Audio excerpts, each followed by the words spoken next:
Hello বন্ধুরা, তোমরা সবাই কেমন আছো? আশা করি ভালো আছো। আমি চলে এসেছি মুকুটমণিপুর পরেশনাথ মন্দির, এই মন্দির গেট। তো তোমাদেরকে দেখাচ্ছি পরে সিঁড়ি যাচ্ছি উপরের দিকে। যে সামনে একটি মূর্তি আছে, দেখাচ্ছি আমাদের মূর্তিটা। এই যে দেখুন মূর্তি, ডান সাইডে রয়েছে মূর্তিটা।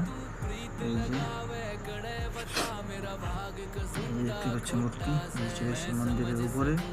দেখুন এখানে আছে বাবা পরেশনাথ। এই যে দেখুন কিছু লোক আছে এখানে প্রণাম টানাম করছে, দেখাচ্ছি তোমাদেরকে। এই যে দেখুন পরেশনাথ মন্দির, এই যে বুঝতে পারলেন না হয়তো, দেখাচ্ছি ঠিকঠাকভাবে। এই যে বাবা পরেশনাথ, কত বড় বাবা পরেশনাথের তিনটি চোখ রয়েছে, দেখাচ্ছি ঠিকঠাক, কত সুন্দর। বাবা পরেশনাথ এখানে আসে, এখানে পুজো করানো হয়।